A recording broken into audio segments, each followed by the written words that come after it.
우리 복음에 대해서 우리는 크게 세 가지를 우리가 생각해 볼 수 있습니다. 첫째는 우리가 복음을 바로 알아야 합니다. 복음이 무엇인지를 바로 알아야 되고, 두 번째는 그 복음을 내가 믿어야 되는 것이죠. 그래서 하나님의 아들을 믿는 것과 아는 일에 우리가 다 하나가 되어 그리스도의 장성한 분량에 이르기까지 충만하자라고 성경은 말씀하고 있습니다.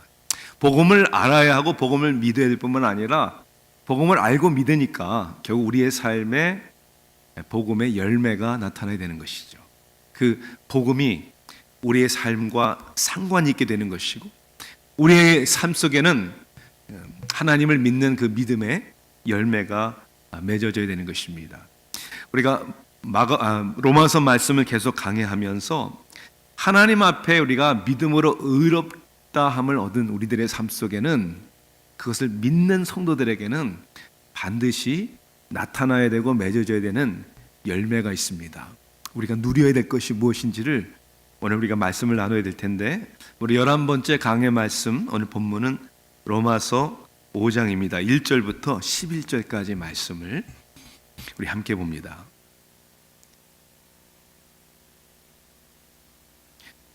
신약성경 245면에 있는 로마서 5장 1절부터 11절까지 말씀을 우리가 함께 읽도록 하겠습니다. 1절부터 우리 함께 읽습니다. 그러므로 우리가 믿음으로 의롭다 하심을 받았으니 우리 주 예수 그리스도로 말미암아 하나님과 화평을 누리자. 또한 그로 말미암아 우리가 믿음으로 서 있는 이 은혜에 들어감을 얻었으며 하나님의 영광을 바라고 즐거워하느니라. 다만 이뿐 아니라 우리가 환난 중에도 즐거워하나니 이는 환난은 인내를, 인내는 연단을, 연단은 소망을 이루는 줄 알미로라. 소망이 우리를 부끄럽게 하지 아니함은 우리에게 주신 성령으로 말미암아 하나님의 사랑이 우리 마음에 부은 바 됨이니 우리가 아직 연약할 때 기약대로 그리스도께서 경건하지 않은 자를 위하여 죽으셨도다. 의인을 위하여 죽는 자가 쉽지 않고 선인을 위하여 용감히 죽는 자가 혹 있거니와 우리가 아직 죄인 되었을 때에 그리스도께서 우리를 위하여 죽으심으로 하나님께서 우리에 대한 자기의 사랑을 확증하셨느니라. 그러면 이제 우리가 그의 피로 말미암아 의롭다 하심을 받았으니 더욱 그로 말미암아 진노하심에서 구원을 받을 것이니 곧 우리가 원수 되었을 때 그의 아들의 죽으심으로 말미암아 하나님과 화목하게 되었은즉 화목하게 된 자로서는 더욱 그의 살아나심으로 말미암아 구원을 받을 것이니라. 그뿐 아니라 이제 우리로 화목하게 하신 우리 주 예수 그리스도로 말미암아 하나님 안에서 또한 즐거워하느니라. 아멘. 제가 고등학교 때 성경 공부 시간에 배운 내용이 기억이 납니다. 내가 구원을 받았다는 사실을 어떻게 알 수 있는가? 이러한 주제에 대한 성경 공부였습니다. 내 자신이 구원을 받았다는 것을 우리는 세 가지를 통해서 알 수 있다. 첫째는 하나님의 말씀입니다. 하나님의 말씀에 그렇다고 말씀하신 것이 우리에게는 가장 유력한 강력한 근거입니다. 요한복음 6장 37절 말씀 보니까 진실로 진실로 너희에게 이르노니 믿는 자는 영생을 가졌나니. 믿으니까 영생을 가졌다라는 하나님의 말씀을 신뢰하기 때문이죠.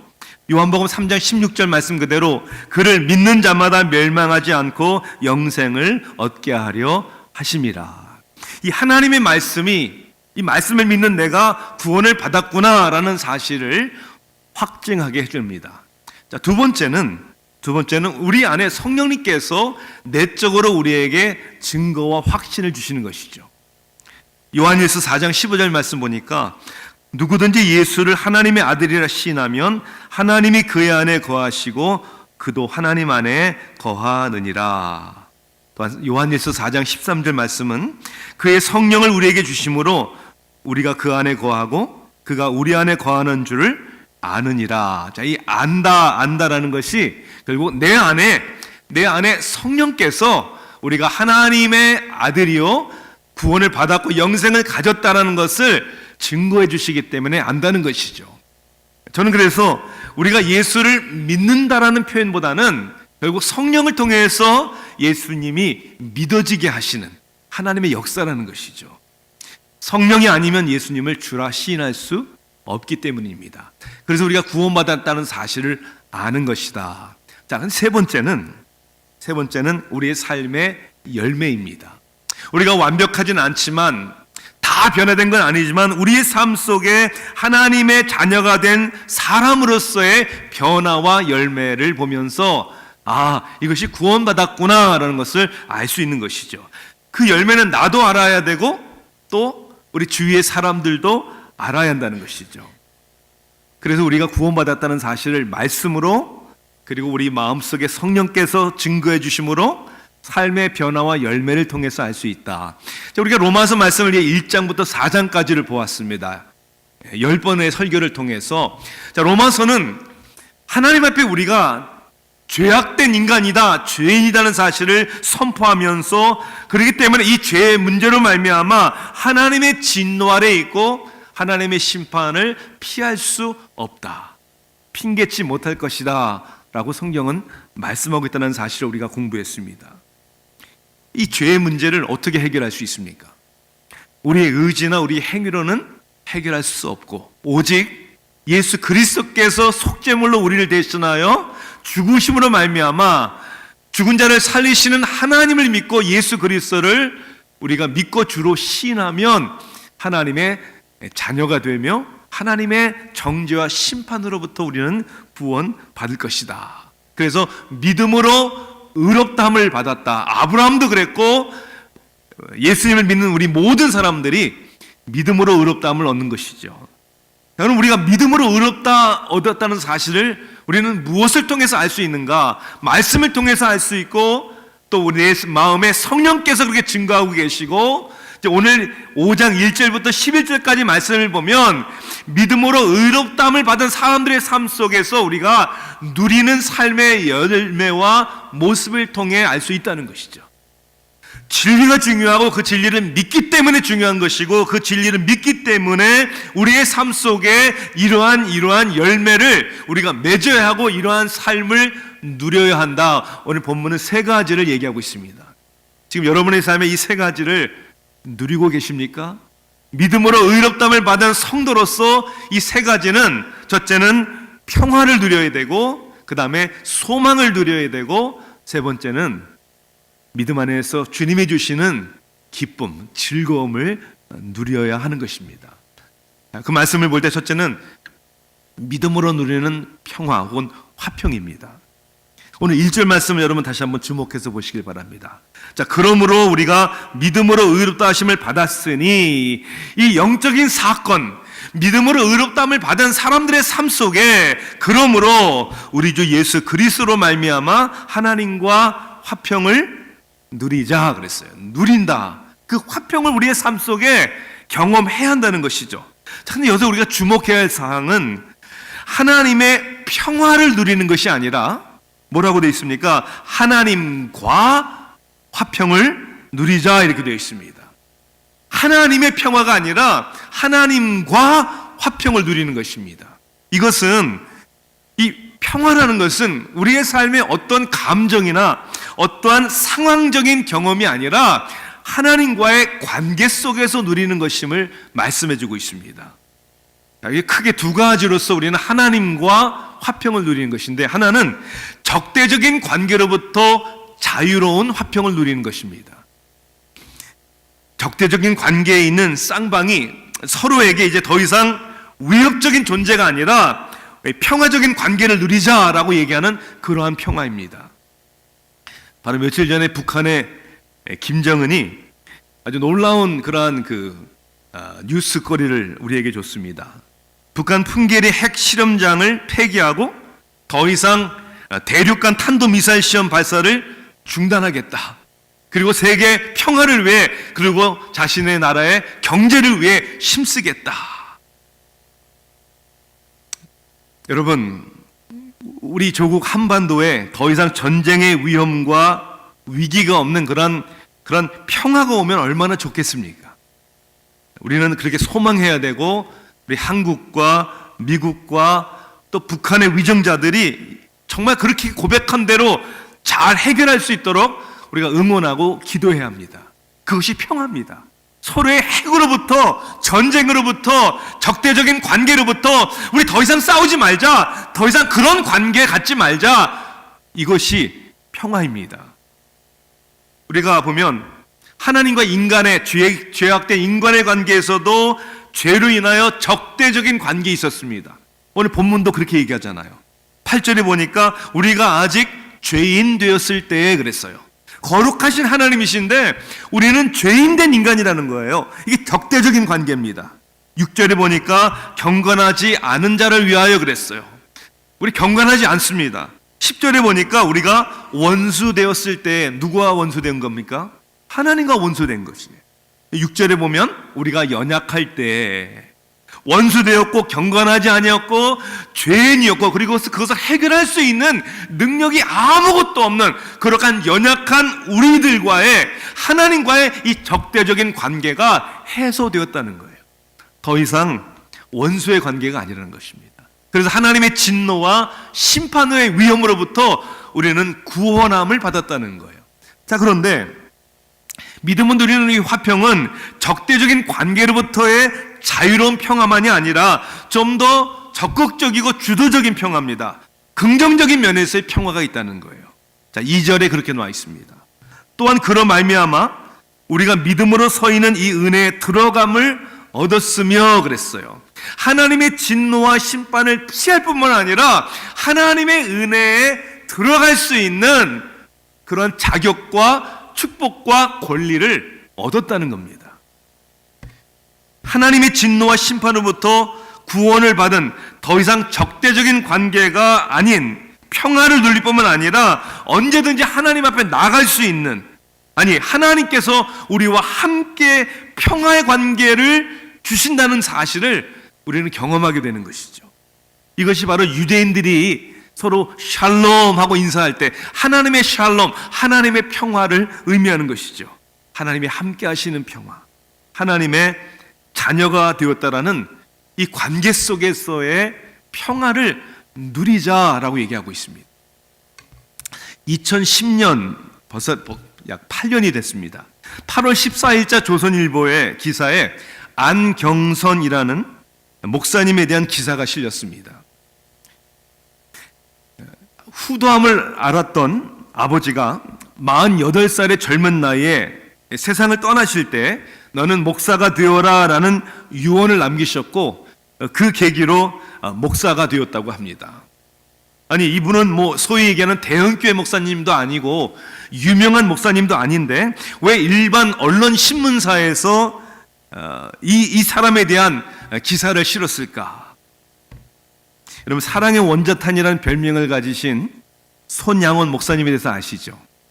그 목사님의 순교 60주년을 맞이하면서 이 목사님과 손양원 목사님과의 관계를 조명하는 기사였기 때문입니다. 이 안경선이라는 목사님과 이 손양원이라는 목사님은 무슨 관계일까?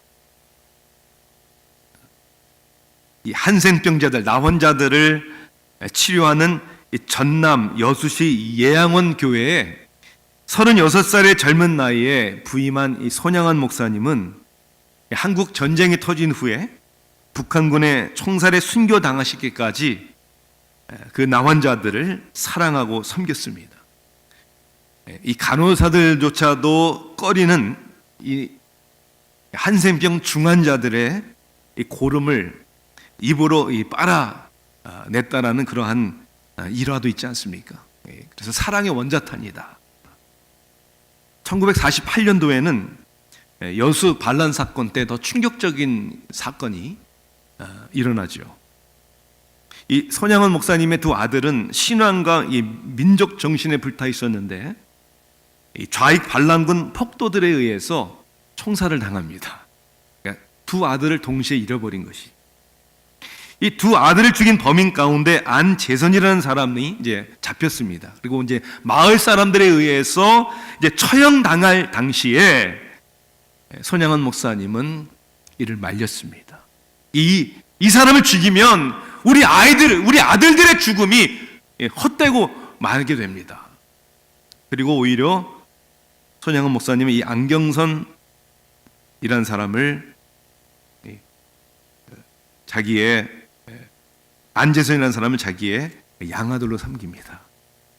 이게 어떻게 이런 일이 가능할까? 이 신문 기사 나오는 이 안경선 목사는 바로 이 안재선이라는 사람의 아들입니다. 손양원 목사님이 양자로 삼은. 그래서 48살의 젊은 나이로 죽으면서 너는 목사가 되어라. 이 손양원 목사님에 대한 자료를 제가 이렇게 찾다가 영어로 위키피디라고 하는 그런 이제 사람들이 전문적인 지식을 올리는 웹사이트가 있잖아요. 한국에는 나무 위키라고 있더라고요. 그 웹사이트에서 이 손양원 목사님에 대한 소개를 하면서 제 마음에 찔리는 그런 내용이 있는 걸 제가 읽었습니다. 이렇게 써 있더라고요. 사랑의 원자탄, 진정한 대인 중 한 분. 오늘날의 개신교 신자들, 특히 목사들이 보고 배워야 할 진정한 그리스도인의 표본. 정말 우리가 보고 배워야 할 표현입니다. 여러분, 자기 아들들을 죽인, 정말 죽여도 마땅할 그 사람을 처형당하는 것을 막을 뿐만 아니라 이게 평화예요. 이게 평화. 그 사람 죽이면 안 됩니다. 처벌하면 안 됩니다. 만이 아니라 그를 아들을 삼아서 품는, 이게 성경적인 평화입니다. 하나님이 우리를 처벌하실 것을 막으실 뿐만 아니라 우리를 자녀 삼아서 우리를 품으신 이 평화를 누리자. 사랑하는 성도 여러분, 평화라는 제목의 그림을 우리가 그려보거나 상상해 본다면 여러분 어떤 그림이 떠오르십니까? 잔잔한 호수? 수목이 우거진 산? 그것만 봐도 야, 평화롭다? 여러분, 그것이 평화입니까? 평화로울 수 있지만 어떻게 보면 거친 비바람이 치는 바위 속에서 그 두려움 가운데 어머니 새의 품에 안겨있는 아기 새의 모습이 오히려 더 이게 평화구나를 더 느낄 수 있지 않겠습니까? 언젠가 하는 우리 성도님이 이렇게 저한테 고백을 하더라고요. 목사님, 참 하루하루 사는 게 힘들어요. 하루하루 사는 게 힘들 때가 있지 않습니까? 길이 잘 안 보여요. 해결될 길이 잘 안 보인다는 거예요. 하루하루 사는 게 힘들고 해결될 길이 보이지 않는데 그건 상황이에요. 그건 우리의 느낌이에요. 그런데 이렇게 고백하시는 걸 들을 때 이것이 하나님의 평화구나.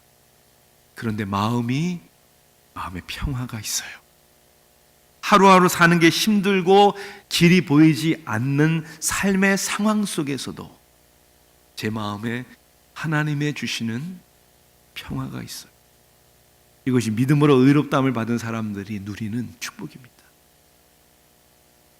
두 번째는 믿음으로 누리는 소망입니다. 소망이 없는 세상, 소망이 없는 삶을 여러분 상상해 보실 수 있습니까? 여러분에게는 소망이 있습니까? 그 소망이 무엇입니까? 어떤 의미의 소망이십니까? 소망은 그저 희망사항이 아닙니다. 그렇게 됐으면 좋겠다라는 바람 정도의 수준이 아니라는 것입니다. 의롭다함을 받은 성도의 삶에는 그냥 희망사항이 아니라 확신할 수 있는 소망이 있다는 거예요. 오늘 본문에도 보니까 소망에 대한 단어와 표현들이 나옵니다. 5장 2절에 보니까 바라고라고 되어 있잖아요. 바라고. 그리고 4절에 보니까 소망을 이루는 줄 알미로다. 그냥 바람이 아니라 확신이 있는, 반드시 일어날 것이라는 개런티가 있는 소망을 우리에게 주시는 하나님이시라는 것이죠. 9절과 10절 말씀을 보니까 우리 뜻밖의 이러한 표현이 나옵니다. 어떤 단어가 나옵니까? 하나님의 진노하심에서 구원을 받을 것이니 이렇게 되어 있어요. 구원을 받을 것이라고 되어 있어요. 10절에는요. 또 후반절에 그랬잖아요. 더욱 그의 살아나심으로 말미암아 구원을 받을 것이니라. 아니, 구원은 이미 예수를 믿으면서 받은 거 아닙니까? 네. 그러나 또 아니옵니다. 이것이 성경에서 얘기하는 총체적인 구원입니다. 구원은 우리의 과거, 우리의 현재, 우리의 미래를 다 포함하고 있습니다. 그래서 신학자들은 이것을 이렇게 표현하죠. 하나님의 나라가 이미 임했다. 그러나 아직 온전히 임하지는 않았다. Already, but not yet. 지금 하나님의 구원이, 하나님의 나라가 우리에게 임했습니다. 우리 영혼이 구원 받았습니다. 그러나 궁극적인 여전히 고통과 어려움을 살아가는 이 세상 가운데서 언젠가 하나님이 우리를 완전히 하나님의 나라의 안식으로 인도해 주실 그 구원의 날은 앞으로 올 것입니다. 그렇기 때문에 우리가 평화를 누릴 뿐만 아니라 우리의 삶의 매 순간순간마다 이 확신 가운데 소망을 누리는 것이죠. 이 소망의 근거가 어디 있습니까? 두 가지잖아요. 하나님의 변함없는 사랑, 그리고 하나님의 희생적인 사랑입니다. 예수 그리스도를 주시기까지 우리를 사랑하신, 예수를 주시기까지 그 희생적인 사랑으로 우리를 구원하신 하나님의 사랑은 변하지 않기 때문에, 그래서 그 사랑 가운데 우리는 소망을 가질 수 있는 것이죠. 8절에 그렇게 되어 있습니다. 우리가 아직 죄인되었을 때 그리스도께서 우리를 위하여 죽으심으로 하나님께서 우리에 대한 자기의 사랑을 확증하셨느니라. 이 확증하심이 우리로 하여금 끝까지 소망을 잃지 않고 살아갈 수 있도록 도와주신다는 것이죠. 우리를 위해 죽으신 그 사랑으로 말미암아. 다시 얘기하면 이것은 하나님의, 우리의 자격은 없지만 하나님의 선택적인 사랑입니다. 보면 우리는 자식이 생각하는 거하고 부모가 생각하는 거하고 다르잖아요. 마치 그런 것 같아요. 여러분 한번 동영상을 하나 보려고 그래요. 아버지의 마음이라는 그런 아버지의 꿈이라는 그런 동영상인데요. 이 자식과 부모가 이렇게 다르구나라는 걸 생각을 해봅니다. 동영상을 보고 또 한번 말씀을 나누도록 하겠습니다.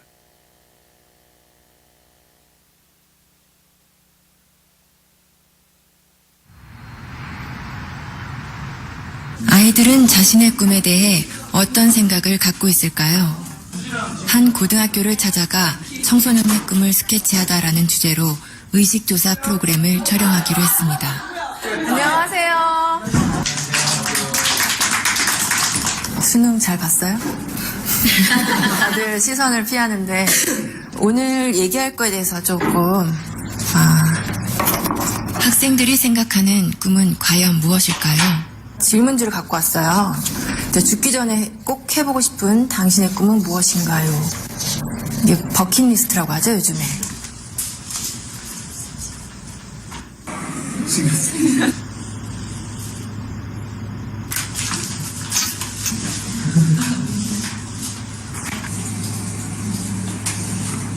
학교 운동장에 농사 짓기? 이런 것도 있네요. 여기서 우리는 두 번째 질문을 해보았습니다. 앞으로 살 날이 1년밖에 남지 않았다면 당신의 꿈을 이루는 것과 5억 원이라는 돈을 선택하는 것 중에 어떤 걸 선택할 것 같아요? 꿈이요. 제 이름을 세상에 알리고 죽는 게 의미 있다고 생각합니다. 꿈을 이뤄서 5억보다 더 많은 돈을 벌면 돼요. 나 1년밖에 안 남았는데 끝까지 해야죠. 롤스로이스 사고 싶어요. 제가 먹고 싶은 치킨 먹고 튀기면서 살 거예요. 꿈은 솔직히 5억보다 더 큰 가치가 있다고 생각해요. 잠시만요.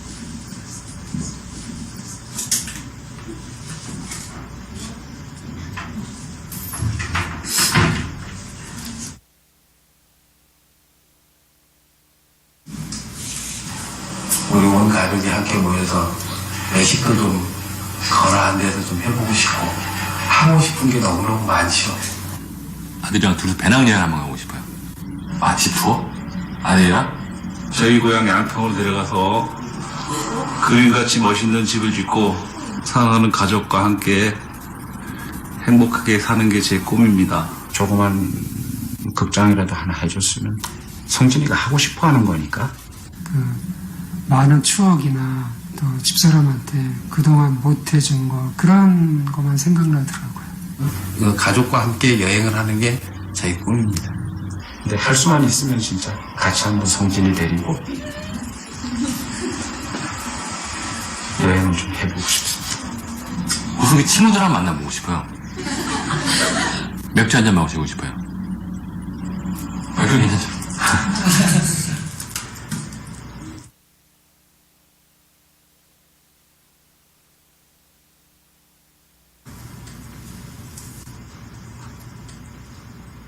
그러니까 제가 하고 싶은 걸 포기하고 5억을 선택하느냐? 지금 같으면 5억을 선택하겠습니다. 결론적으로 돈을 선택해서 주는 게 좋겠죠, 뭐나. 그건 당연히 5억은 가족을 위해서 선택하겠죠. 그 아버님이 좀 장병에 돌아가셨거든요. 고통을 좀 많이 받, 금전적인 고통을 많이 받았어요, 식구들이. 제가 한번 아파 보니까 주변은 다 피해 없고 가족이 제일 중요하더라고요. 제가 앞으로 한번 일을 더 한다고 해서 현실적으로 5억을 벌어놓고 성진이한테 기여를 하고 간다는 보장이 있겠습니까? 5억을 선택하면 남겨진 가족들한테는 도움이 될 수 있으니까 저가 하고 싶은 일을 포기할 수 있죠. 그거를 대가로 한다면. 구체적인 얘기를 한다면 아들이 이제 뭐 자기가 생활하는데 뭐 사회생활하는데 기초자금이라도 뭐 될 수 있었으면 좋겠고. 저뿐만 아니라 모든 부모들이 똑같은 생각을 갖고 있을 것 같은데요. 그렇죠. 저는 아빠고 가장이니까. 아버지들의 꿈은 아이들의 꿈과는 조금 달랐습니다. 자신의 꿈보다 가족을 가장 먼저, 가장 많이 생각하는 가장이라는 이름의 아버지.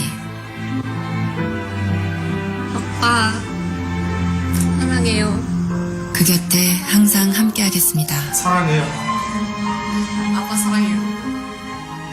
아빠, 사랑해.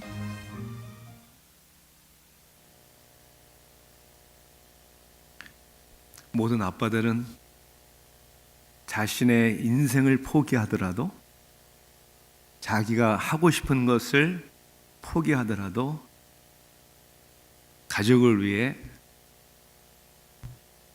자녀를 위해 선택하겠다.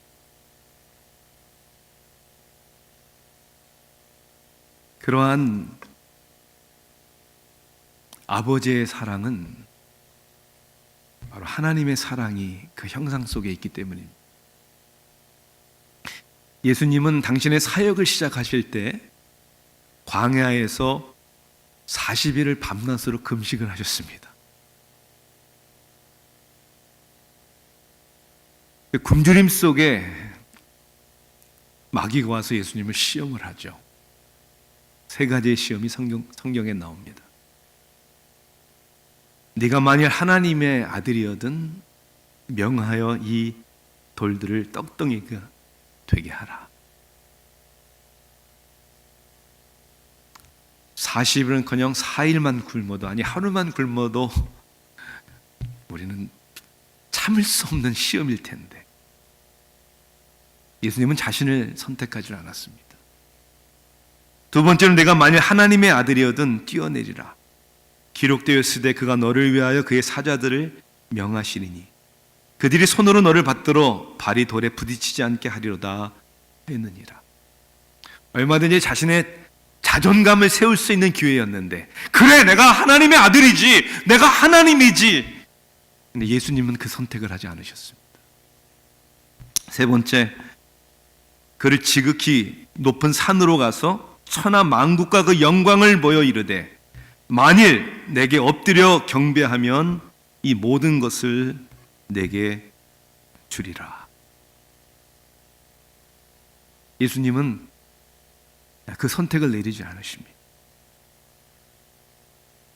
예수님은 십자가의 길을 선택을 하시잖아요. 죽음의 길. 자신을 위해 선택하지 아니하시고 바로 아버지가 아이들을 위해 선택하듯이 우리를 위해 선택하십니다. 그래서 그 선택을 내리신 그리스도로 말미암아 오늘 11절 보니까 하나님 안에서 또한 즐거워하느니라. 소망이 있는 거죠. 자신을 포기하시기까지 우리를 사랑하시는 그 사랑이 소망이 없어 보이는 삶 속에 우리를 붙들어주시는 힘이 되는 겁니다. 믿음으로 의롭다함을 받은 사람들이 누리는 바로 이 하나님의 선택적인 사랑으로 인한 소망. 마지막 세 번째는 믿음으로 누리는 기쁨입니다. 즐거워하나니라는 단어가 계속 반복해서 나옵니다. 이 즐거움은, 이 기쁨은 세상에서 좋은 일이 있을 때, 좋은 것을 먹을 때, 좋은 것을 얻을 때 누리는 그 기쁨과는 여러분 수준이 다른 것이죠. 성경은 오늘 뭐라고 얘기를 합니까? 우리에게 말씀하기를 환난 중에도 즐거워하나니라고 3절에 얘기하고 있어요. 환난 중에도. 환난이 우리에게 기쁨이 되는 건 아니지만 그 환난 가운데서도 우리가 어떻게 즐거워할 수 있습니까? 고난 가운데 어떻게 우리가 기뻐할 수 있습니까? 그 이유를 성경은 우리에게 분명히 말씀하고 있습니다. 세 가지를 얘기하죠. 첫째는 고난이 있을 때 고난을 통해 결국 하나님의 영광에 이르기 때문입니다. 하나님의 목적이 이루어지기 때문입니다. 또한 고난을 통해 성숙한 변화가 우리 가운데 오기 때문입니다. 우리의 고집, 우리의 죄성이 변화되려면 그냥 되겠습니까? 때로는 하나님의 목적과 우리가 하나님의 자녀를 닮은 자녀의 모습을 갖기 위하여 그 고난을 통해서 우리를 변화시켜 주신 것이죠. 근데 가장 큰 이유는 환난 가운데서 우리가 즐거워할 수 있는 이유는 그 환난과 고난 가운데 그때야말로 진정한 하나님의 사랑을 경험할 수 있기 때문입니다. 그래서 환난 중에서 즐거워하는 이유는 환난은 인내는 연단은 소망을 이루는 줄 아미로다. 소망이 우리를 부끄럽게 하지 아니하냐면 우리에게 주신 성령으로 말미암아 하나님의 사랑이 우리 마음에 부은 바 됨이니 그랬어요. 우리를 사랑하시는 그 사랑이 그냥 사랑이 아니라 우리에게 부어주시는 사랑, 특히 환난 가운데 우리가 경험할 수 있는 그런 사랑을 이야기합니다. 그래서 9절과 10절에 나오는 단어 중에 하나가 뭐냐면 더욱이라는 단어예요. How much more? 더욱 그 하나님의 사랑을 진하게 고난 가운데 우리가 경험하게 되는 것이죠. 하나님 더 절실하게 되는 것이죠. 제가 2주 전에 잠깐 회의를 참석하기 위해서 필라델피아를 갔었습니다. 그날 저녁에 모든 스케줄을 마치고 이제 호텔 방에 들어와서 이제 잠시 제가 인터넷을 잠깐 보면서 이메일 체크업하고 그다음에 페이스북을 딱 봤는데 깜짝 놀랐어요. 왜냐하면 우리 윌리엄 손자의 사진이 올라왔는데 팔꿈치가 부러져 가지고 그날 팔꿈치 부러져 가지고 이제 그 붕대를 한 그 사진이 딱 올라오는 거예요. 너무나 막 가슴이 아프잖아요. 그래서 제가 전화를 했어요. 늦은 시간이었는데도 다음 날까지 못 기다리겠는 거예요. 왜 다쳤는지, 얼마나 다쳤는지 궁금해요. 다행히도 이제 살짝 금이 갈 정도만 다쳤는데, 손자가 이제 팔꿈치가 부러지는 생각을 하면서 옛날 우리 아이들 키울 때 생각이 나는 거예요. 얼마나 불안한 순간들이 많았어요, 사실. 우리 아들 녀석도 이 사촌들하고 놀다가 왜 피아노 위에서 놀아요? 피아노를 치면서 놀아야지. 떨어져 가지고 쇄골이 부러진 적이 있어요. 그것도 제가 어느 달라스가 어디 집회 갔는데 쇄골이 부러졌다는 얘기를 들은 거예요. 경기를 너무나 해가지고 애들이 경기를 할 때가 너무나 많았거든요. 저는 그런 생각을 해봐요. 여러분 다 부모들은 그런 마음을 할까요? 자식을 다 사랑하잖아요. 그런데 언제 가장 마음이 치근합니까? 아이들이 아플 때예요. 힘들어 고생할 때. 그때 옆에서 지켜주잖아요. 밤새 열 떨어지라고 약을 주고 찬수건을 머리에 얹어주고 기도하고 또 경기 일어나면 어떡하지? 조마조마하면서 늘 사랑하는 자녀지만 정말 사랑을 부어주고 싶은, 아니 대신 나라도 대신 아파줬으면 좋겠는 사랑하는 성도 여러분, 하나님이 우리를 사랑하신다는 사실을 알잖아요. 늘 그 사랑이 변함없다는 걸 알잖아요. 그런데 언제 특히 우리는 그 사랑을 느낄 수 있습니까? 정말 외로울 때, 정말 힘들 때, 아무도 나와 함께 하지 않는다라는 느낌이 들을 때, 앞이 캄캄하고 보이지 않을 때, 나의 연약함 때문에 주저앉고 쓰러지고 싶을 그때, 여전히 우리와 함께 하시는 하나님, 그 부어주시는 하나님의 사랑, 자격도 공로 없는 우리들에게 여전히 믿음으로 의롭다 여김을 주시고 우리에게 평화와 소망과 기쁨을 부어주시는 그 하나님, 그 하나님을 누리고 있습니까? 그 하나님이 오늘도 여러분의 삶 속에 함께 하심을 여러분은 경험하고 있습니다. 믿음으로 의롭다 하시는 하나님을 경험하는 저와 여러분 되기를 주님의 이름으로 축원합니다. 기도하시겠습니다. 사랑의 하나님, 오늘도 말씀 가운데 저희들을 위로하시고 또한 담대한 확신을 주시니 감사합니다.